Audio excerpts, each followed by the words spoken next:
Mesdames, Messieurs, bonjour, très heureux de vous retrouver sur Panafricanist TV, la chaîne de télévision des panafricanistes, c'est votre chaîne de télévision. Pour l'heure, nous sommes sur les plateformes numériques Facebook, YouTube, Instagram, TikTok. Likez justement nos pages et partagez au plus grand nombre pour que la chaîne se fasse d'ailleurs connaître.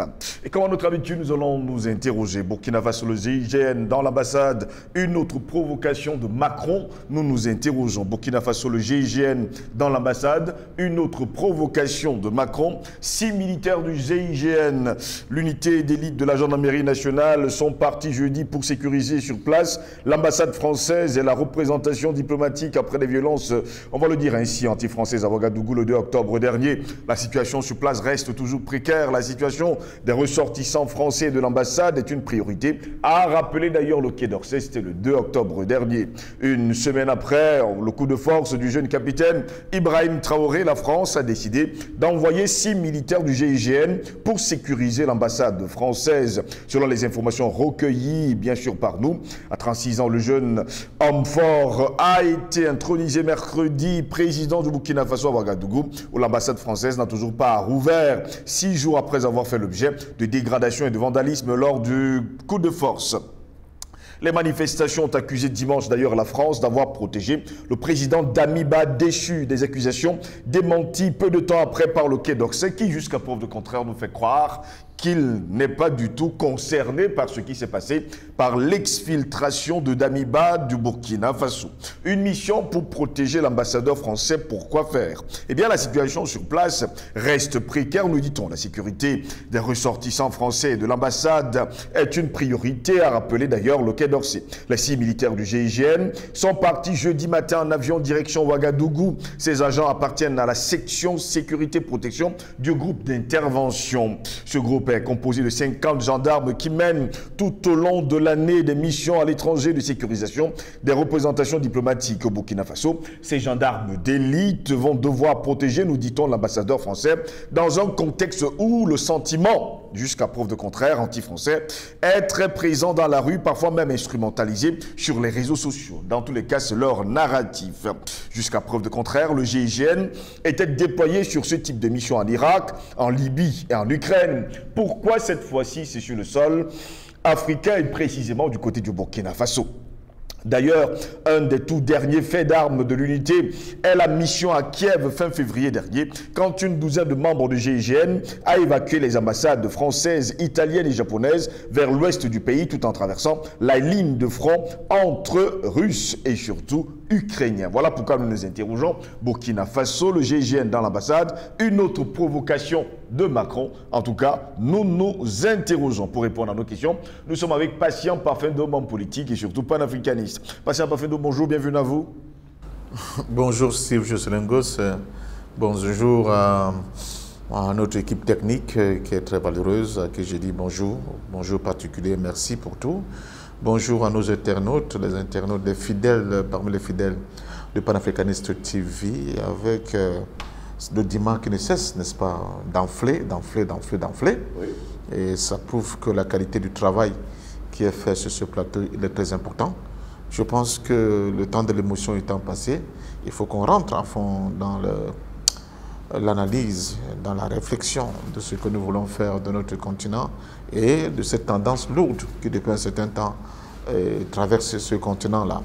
Ce sont des lames de fond, c'est dynamique, des révoltes mais aussi des révolutions qui sont en train d'être allumées un peu partout au niveau de notre continent, surtout spécialement dans ce qui était encore considéré hier comme le précaré français. Et évidemment, je pense que ce n'est pas de gaieté de cœur que cette France coloniale, ce colonial master, comprend que le glas a déjà sonné pour lui.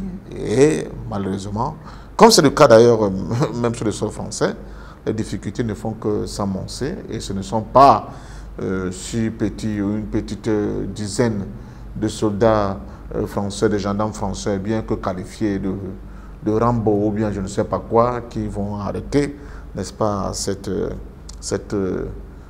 tsunami-là qui s'annonce et qui aura des conséquences pour la France et sera libérateur pour notre continent.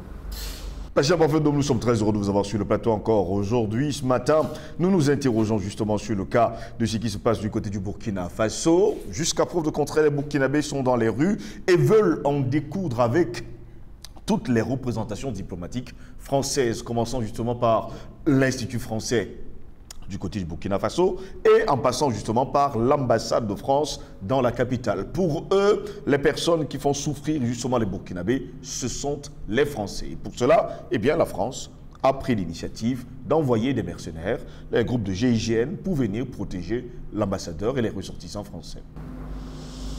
Écoutez, nous sommes dans un moment et dans un espace où la barbouzerie française sera de plus en plus visible. Vous savez que les barbouzes aiment souvent agir dans l'ombre sans être perçus comme tels, mais le moment critique, n'est-ce pas, qui essaie même qui met en avant même la présence, c'est-à-dire que l'utilité de la présence diplomatique française dans cet espace aujourd'hui, ce moment critique-là exige qu'un autre niveau de réponse d'un point de vue sécuritaire soit opposé, n'est-ce pas, à ce moment critique. Et pour cela, ceux qui, hier encore, pouvaient agir dans l'ombre sont obligés de se mettre à découvert et agir en première ligne. D'où cet envoi de ces dizaines de soldats français, de ces gendarmes français, qui ne démontrent qu'en réalité une seule chose. La France est en train de perdre la main complètement dans cet espace. Elle ne sait plus à quel sens se vouer.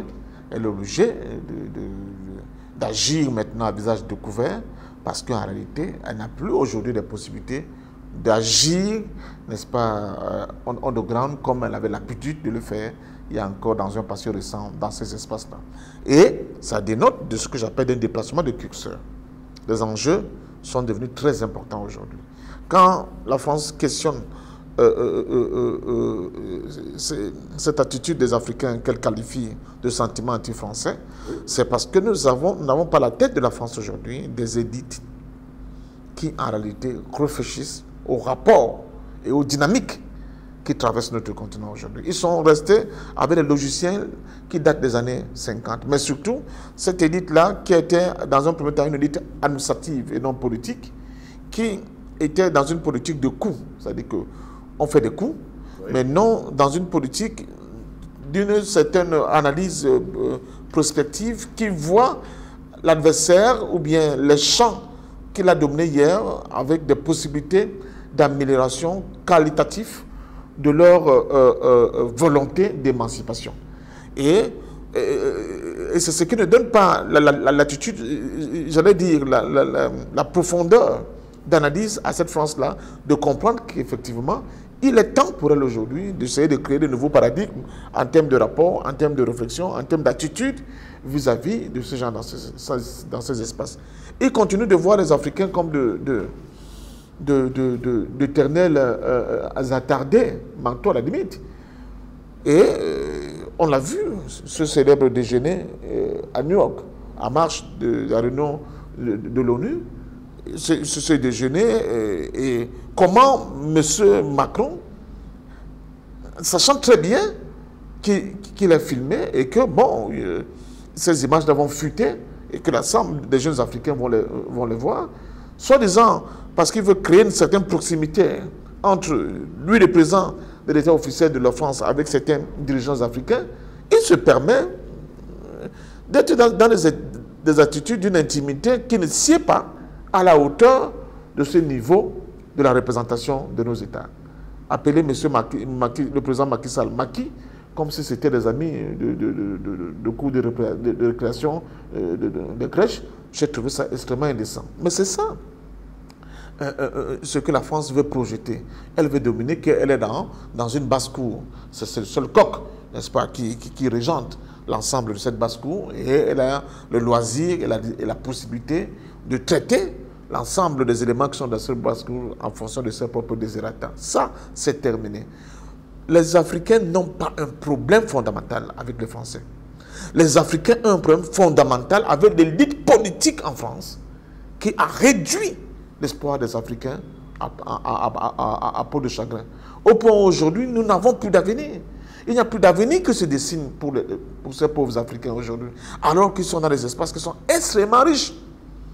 Le Burkina Faso est un pays extrêmement riche. On ne le dit pas assez. Il n'y a même pas que de l'or dans cet espace. Mais, à cause de ce franc CFA, à cause de cette diplomatie qui n'a plus que, j'allais dire, les valeurs de domination, les valeurs de dominer à dominant, et qui ne donne pas la moindre petite marge de manœuvre aux décideurs de moment de nos États pour pouvoir se tracer, n'est-ce pas, des pistes même dans la projection qu'ils peuvent se faire pour développer leur pays. Conséquence, la fine fleur de notre jeunesse prend le chemin du désert, affronte la mer Méditerranée. Ils meurent par centaines de milliers devant nous tous. Qu'est-ce qu'ils vont? Ils nous disent qu'ils vont chercher le bonheur en Occident, alors que le bonheur est ici. Mais parce que nous sommes incapables de créer des mécanismes propres à nous pour donner du sens à ce bonheur dont nous pouvons créer, effectivement, ces jeunes-là, parce qu'ils n'ont pas les outils nécessaires d'analyse qui les permettent de dire, comme vous et moi, que nous sommes prêts à mourir ici parce que nous savons que c'est ici notre paradis. Et effectivement, ils cèdent aux sirènes de ces trucs bling-bling qu'ils voient, n'est-ce pas, à travers différents médias, et je dis c'est là-bas qu'est l'avenir de notre continent. Et ça, c'est de la responsabilité de l'échec des politiques de l'Afrique, qui ont accepté, au lieu de mettre des cartes, de battre des cartes sur la table, de mettre le débat sur la table avec la France, et de dire, mais on ne peut pas continuer comme ça. Avec l'Occident, on ne peut pas continuer comme ça. Avec le monde capitaliste néolibéral, c'est le lobby là qui dirige le monde, que nous ne pouvons plus continuer comme ça. Enlevez votre genou de notre cou. Nous suffoquons. Non. Ils préfèrent raser les murs, fignoler, faire de l'arbinisme, faire le avec, et finalement, il y a un schisme, une rupture radicale entre la pensée et les attitudes de ces dominants de moment avec leur population qui croupit dans la misère et ne comprend pas pourquoi elle est croupie dans la misère. Donc elle identifie de facto l'origine de sa misère. Et ils comprennent très bien. C'est les jeunes qui ont été à l'école, dont certains sont bardés de diplômes, et qui ne peuvent pas comprendre qu'à compétence égale, avec des gens qui sont qui n'auront même pas atteint la cheville dans d'autres espaces, rentrer chez eux, ils sont pires que des esclaves chez eux. Donc ils comprennent, ils identifient la source de leur malheur et en attaquent les symboles. C'est ce qui s'est passé. C'est aussi facile à comprendre. On n'a pas besoin de faire de longues études pour l'expliquer à quelqu'un. Vous ne pouvez pas continuer à maintenir une monnaie nazie comme le franc CFA. Vous ne pouvez pas continuer à maintenir les gens dans le plan d'instruments structurels. Vous ne pouvez pas continuer à régenter les économies des gens dans cet espace-là. Vous ne pouvez pas continuer à avoir cette présence militaire, soi-disant pour combattre le djihadisme, mais en réalité qui réduit en ayant toutes les volontés d'une sécurisation autonome de ce propre pays avec ce que cela peut dégager comme possibilité et de boulot et de service au sein de ce pays-là. Et penser que les gens vont continuer à vous regarder comme si vous êtes en train de leur faire venir le Messie. Non, ces jeunes Africains ont compris. Surtout qu'ils ne vivent pas dans une bulle zen hors de la réalité de notre planète. Ils voient comment partout dans notre planète, ça va à une vitesse grand V. Les projets de développement sont là. Les pays qui sont libres et indépendants produisent une jeunesse qui crée en réalité la richesse, mais pour le bonheur de leur propre peuple. Et eux, ils sont comme les laissés pour compte, comme les damnés de la terre. Ils ne peuvent plus continuer à assumer cela, d'autant plus qu'ils ont des référentiels dans leur histoire qui leur ont montré qu'on pouvait suivre une autre voie et nous en sortir. C'est pour cela que justement, on n'est qu'au début du commencement de ce sentiment anti-français qui peut se transmettre très rapidement à quelque chose encore de plus douloureux. J'insiste, l'opération militaire russe en Ukraine, l'opération militaire russe en Ukraine a montré le niveau de bluff de toute l'élite politique occidentale. Arrêtez, ce n'est pas eux les décideurs du monde. Ce n'est pas eux. Ils prennent à gauche pour nous venir nous revendre, n'est-ce pas, à prix d'or. Le président Chirac, par son âme, il disait, pour chaque kilo de cacao que nous pensionnons à l'Afrique, ce kilo de cacao génère à peu près 6 tasses de café. À peu près 6 tasses qu'est-ce que je raconte? De café. De café aussi, je ne m'abuse pas. Non, de café. Il parlait de café. Mais l'Afrique, en Afrique, on ne retourne qu'une seule tasse. Les 16 autres tasses rentrent dans les poches de ces gens-là. C'est quoi ça? C'est quel type de coopération? C'est ça le problème. C'est quel type de coopération? Et on ne bassine les oreilles, l'Afrique est pauvre, elle ne compte que 1% de marge dans le commerce mondial, les Africains sont des paresseux, ils n'aiment pas travailler, c'est ça, c'est pour ça qu'ils ne se développent pas. Mais le travail, ça s'organise. On crée du travail. On organise le travail.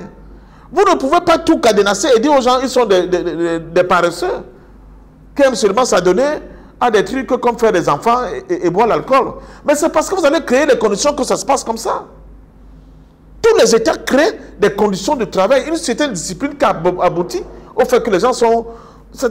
Quand ils ne travaillent pas, ils sont mal à l'aise. Mais si chez nous, il n'y a rien. Il n'y a rien. On a transformé nos États en vastes territoires et espaces pour Bayam Selam. Pour la brocante. Nous ne produisons rien localement. Le chancelier allemand nous l'a dit. Et surtout pas que l'Afrique s'industrialise. Alors, s'il n'y a même pas un début d'industrialisation, nous avons des économies de rente, des économies extraverties, où tout ce que nous produisons part de manière brute. On ne transforme rien localement. Comment on va s'enrichir? Comment on va créer des questions, des problèmes existentiels chez nous? L'addition d'eau potable, le logement décent, des hôpitaux, un enseignement de qualité qu'il faut d'ailleurs refonder parce que justement, c'est à cause de cet enseignement-là que les gens continuent de réfléchir comme on réfléchit là aujourd'hui. Nous doter des infrastructures, des infrastructures de qualité, que ce soit des routes, que ce soit sur le plan ferroviaire. Au Cameroun, nous avons encore les écartements de rails qui sont de 1000 mm. On ne fabrique plus de locomotives qui correspondent à ce type d'écartement de rails. Comment vous allez faire? Vous allez faire quoi? J'entends les gens dire on va faire des tramways, on va faire des métros, mais avec quel rail? Il faut tout revoir de fond en comble. Pourquoi? Parce que il fallait prendre, n'est-ce pas, le bois, le sortir de manière brute. Il fallait ramener les pipes qui ont fait la ligne d'Oba, n'est-ce pas, la ligne d'Oba-Kribi pour extraire tout le pétrole qui est produit au Tchad. C'est tout. À un moment donné, on a même supprimé le train passager. Pour faire du fret, vous allez me dire que le fret fait beaucoup plus gagner d'argent. Oui, mais les sociétés comme celle-là, qui a l'exclusivité du transport ferroviaire, ils ont aussi un volet social qu'ils doivent assumer. Le pays ne se limite pas seulement à prendre nos richesses, il se limite aussi à faire bouger les gens d'un coin à un autre. C'est à ça que servent aussi les rails. Alors, il n'y a pas. Il n'y a pas, non, on ne peut pas. On a nos économistes qui nous chantent à longueur de journée que oui, on a encore reconduit la dette du pays. Ça veut dire que nous avons une capacité de remboursement. Les investisseurs nous font confiance. Des chansons comme ça qui ne veulent rien dire. Et nous nous trouvons chaque jour encore plus endettés. Maintenant, ce sont les emprunts obligataires qu'on prend sur les marchés internationaux. On force les gens maintenant à cotiser un peu pour que l'État ait une petite marge.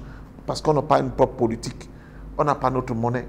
On est incapable de dire que, bon, sur le cacao que nous produisons, les 3 premiers plus grands producteurs de cacao au monde, ils sont africains. C'est la Côte d'Ivoire, le Ghana et le Cameroun. Pourquoi on ne peut pas nous-mêmes dire que, bon, cette affaire-là de ce marché qui fixe les prix du cacao ne va plus se faire à Londres, mais plutôt à Douala, à Abidjan ou bien à Accra? Pourquoi? Et c'est comme ça partout. Dans la plupart des produits qui sont importants. Si vous allez en France, vous allez voir une banane, on dit la banane de France. La France produit la banane. Allez voir le sort des populations camerounaises à Djombo Pédia. Allez voir. Comment voulez-vous que les gens voient tout ça? Et ils sont bien conscients que c'est leur sueur et leur sang que vous exploitez. Et ils commencent à vous regarder. Le jour où ils lèvent la tête, ils disent que cette France-là, elle est coloniale, elle est raciste, ou disent qu'il y a un sentiment anti-français. Il n'y a qu'en Afrique qu'on continue de voir ces exploitations coloniales et esclavagistes. Il n'y a qu'en Afrique. Même en Amérique latine, où on avait des sociétés américaines qui s'amusaient, il y a un DG mieux. Il y a un DG mieux. Donc je pense sincèrement que ce qui se passe au niveau de Burkina Faso est la résultante de ces indépendances factices que nous avons eues là, est la résultante du fait que la France a mis tout son poids pour briser l'espoir qu'avait suscité le capitaine Thomas Sankara avec un développement endogène où le Burkina ne pouvait compter que d'abord sur lui, sur ses propres efforts. Et en résultant de cette volonté de Paris de continuer à domestiquer les économies africaines par le biais de cette monnaie nazie qu'on apprend de France CFA, qui en réalité ne nous permet pas de discuter d'égal et égal avec les autres pays du monde, avec les investisseurs à travers le monde, sans avoir l'autorisation et le hockey de Paris. Donc à partir de ce moment-là, vous êtes quoi?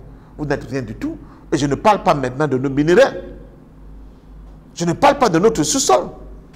Nous sommes tellement riches que si on déclenche de véritables procédés et processus d'exploitation de notre sous-sol avec pour ambition de transformer ne serait-ce que la moitié de ce qui soit de notre sous-sol localement, je peux vous dire, M. Ngossé, rapidement, que le Qatar, le Koweït, tout ça vont paraître comme des petits gamins qui commencent encore à faire le pas dans l'univers de ce que c'est le développement et le bonheur. Mais hélas. Hélas, justement. N'est-ce pas une provocation aujourd'hui d'envoyer un avion sur le sol, en sol burkinabé, avec en son bord plus de 50 gendarmes du GIGN, sans aucune autorisation, et tout ça pour protéger un ambassadeur? Vous êtes encore des États dominés. Vous n'êtes pas des États indépendants. Quand mes prédécesseurs, nos ancêtres, j'allais dire nos prédécesseurs, luttaient pour l'indépendance du Cameroun, oui. Quand il s'est avéré, après l'assassinat de Oumioba en 1958, maintenant c'était clair que le Cameroun allait accéder à l'indépendance, le mot d'ordre dans les maquis, le mot d'ordre dans les lieux où il y avait la bataille, pour galvaniser ces combattants, c'était Koundé Isseri. Je reprends ce mot-là, ce vocable. Koundé Isseri, ça veut dire que notre indépendance, elle est encore accrochée quelque part. Donc il faut encore un effort pour décrocher réellement cette indépendance. Les gens prenaient ces gens-là pour des fous. La réalité nous rattrape. La réalité d'aujourd'hui nous rattrape. On n'a eu que des indépendances factices, à tout point de vue. Même du point de vue de ceux qui gèrent cette indépendance-là. Ce sont pour la plupart des peaux noires masques blancs. Ce sont des endocolons. Ce sont des gens qui ne réfléchissent que parce que Paris a dit que, parce que Londres a dit que, parce que Washington a dit que. On vous envoie un petit blanc bête, à peine sorti des universités anglo-saxonnes. Il vient là, il dit que c'est le représentant de la Banque mondiale de FMI. Et il commence à vous dire, ça vous pouvez faire, ça vous ne pouvez pas faire. Il y a quand même un nouveau capitaine à la tête du Burkina Faso. Le nouveau capitaine à la tête du Burkina Faso, c'est une très bonne chose. Ça veut dire qu'il y a une petite avancée qui est faite. Mais cela ne change pas de jour au lendemain les réalités politiques et économiques du Burkina. C'est ça le problème. J'ai vu que la France est toujours chez elle. C'est pour cela que peut justement affréter tout un avion avec, vous avez dit 50, je crois que c'était 10, maintenant 50 gendarmes, sans avoir l'impression qu'ils vont dans un pays qui n'est pas le leur. Parce que sinon, ils seront obligés d'avoir les autorisations du Burkina avant de procéder à ce transport. Mais ils disent qu'il n'y a personne là-bas. L'État, c'est qui? Il est même chef d'État de quoi? Voilà.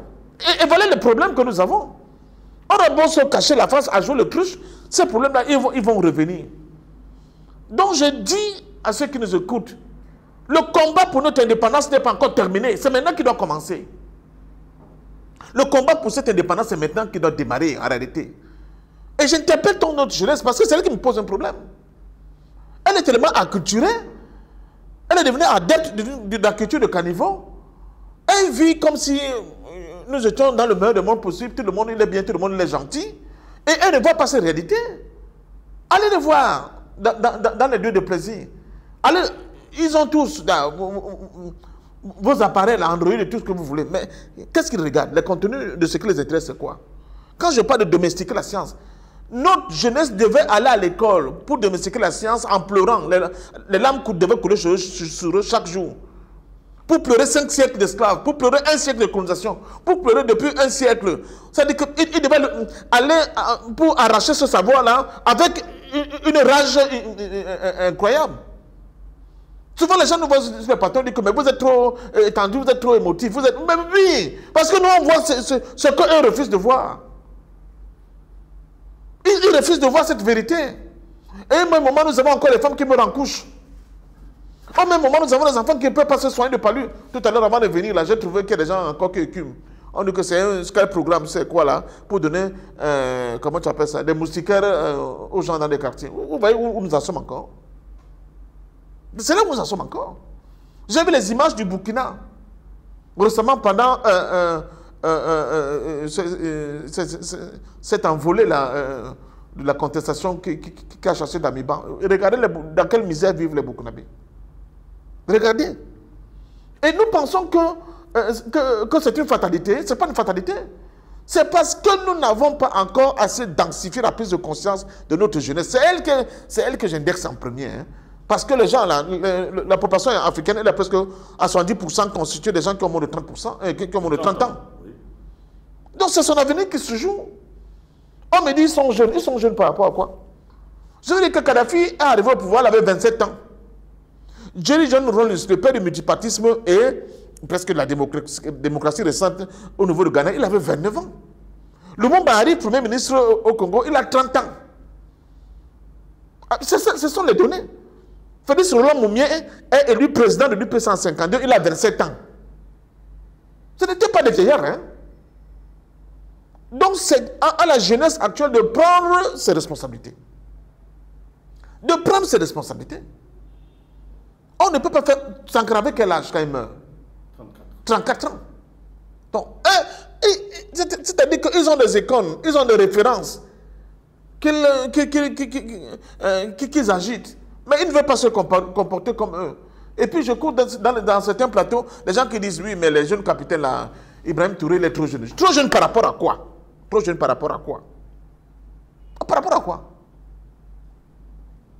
Donc, je crois sincèrement que le moment est venu pour cette jeunesse-là de prendre ses responsabilités. Vous ne pouvez pas être d'éternels téléspectateurs. La Ligue des Champions se joue. Liverpool contre Barcelone. Non, ce n'est pas ça, monsieur. Pour pouvoir avoir même des compétitions sportives, je ne dis pas que vous n'aimez pas le sport, je veux bien que vous aimez le sport, mais il faut avoir des économies conséquentes qui peuvent assumer le sponsoring de ce championnat, qui peuvent comment dire ça, doter les athlètes des salaires conséquents. Sinon, il y aura toujours cette saignée de toutes vos vedettes, toutes vos stars, de tous vos joyaux qui vont partir pour justement entretenir ce qu'on oublie. Même le sport est devenu une économie. Même le sport est devenu une économie. Comment vous allez créer une économie à la hauteur de ce que vous admirez ailleurs si vous ne créez pas des conditions économiques pour permettre justement à vos pays de commencer à sortir de la tête de l'eau et être en capacité d'organiser les compétitions de ce niveau. Même la moindre petite... Vous avez vu l'opération militaire spéciale de l'Ukraine-Russie. De la Russie, excusez-moi. Parce que comme les bombes tombent là maintenant à Kiev, ça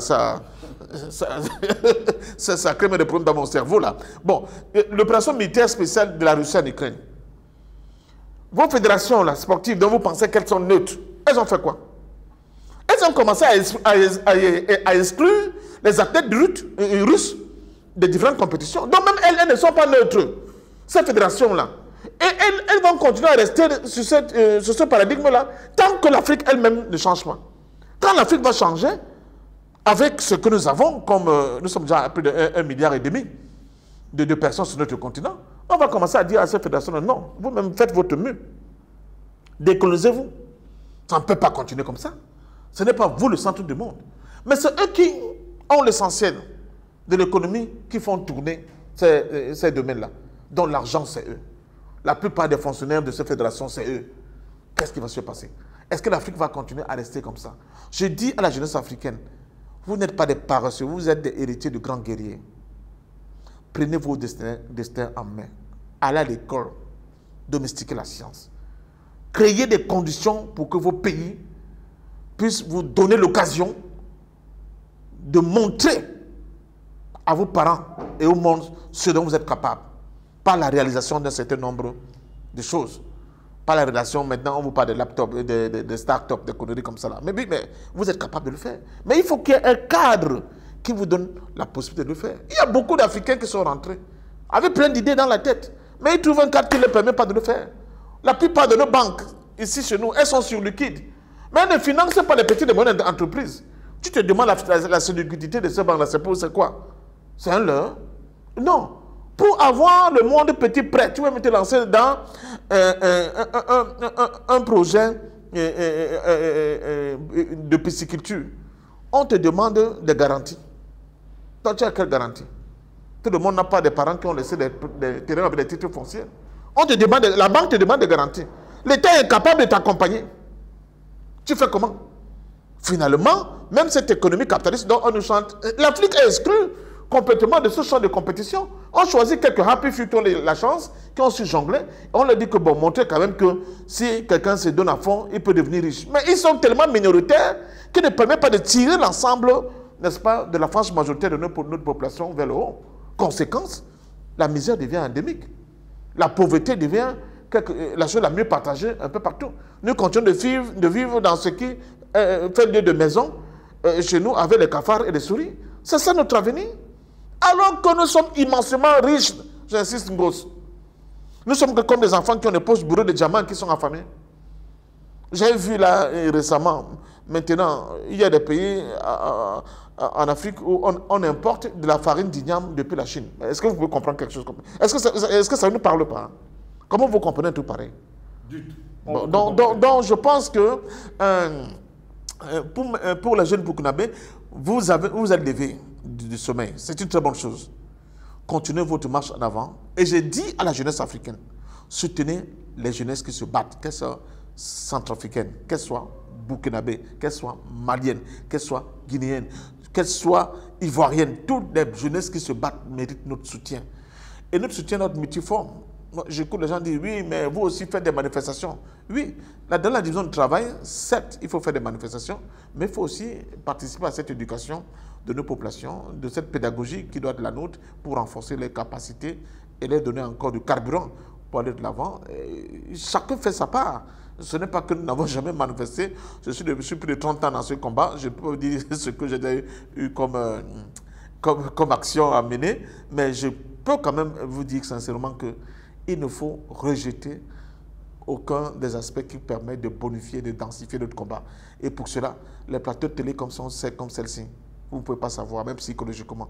J'ai un de mes fils dans le quartier qui me dit, mais papa, si vous n'avez pas été là, parce qu'on n'écoutait que France Inter, on n'écoutait que France 24, mais de temps en temps, je peux zapper tout ça, et je tape sur Panafricanist TV, je vois des débats de qualité qui me veillent, et j'ai de nouveau confiance en moi pour aller, n'est-ce pas, pour recharger mes batteries, aller vers la bataille pour la vie, mais surtout la bataille pour le panafricanisme. C'est ça le sens de ce combat aussi. Merci à vous, Patient Parfait-Nom, d'avoir été de notre encore cet après-midi. C'est moi qui vous dis merci. Je dis bonjour à tonton Zelensky depuis son bunker noir où s'est réfugié. Le temps de la parlotte est terminé. Maintenant, si tu es garçon, va affronter les missiles russes qui continuent de tomber sur l'ensemble du territoire ukrainien, malgré le bavardage des gens de l'OTAN qui ont dit on va montrer à la Russie ce qu'elle va voir. Donc, vraiment, c'est le moment de montrer que vous êtes garçon. Et j'ai bien peur que là-bas, vous êtes caché sur le matelas. Dans votre bunker, ce n'est pas là que les populations mondiales comprendront que vous avez de la qualité et que vous méritez un quelconque respect. Merci pour cette invitation. C'est nous qui vous remercions, Patient Parfait-Nom. Malgré les coupures d'électricité, vous étiez toujours avec nous cet après-midi. Oui. C'est ça aussi, la domination coloniale. Parce que quand un pays comme le Cameroun accepte de privatiser la principale société qui produit l'électricité, c'est vrai que le volet transport a été... On aura le temps d'en parler. Ah oui, c'est ça la domination coloniale. Mesdames, Messieurs, plaisir de vous retrouver très prochainement pour une nouvelle édition de Parole panafricaniste du Panafricaniste TV. Passez une agréable journée.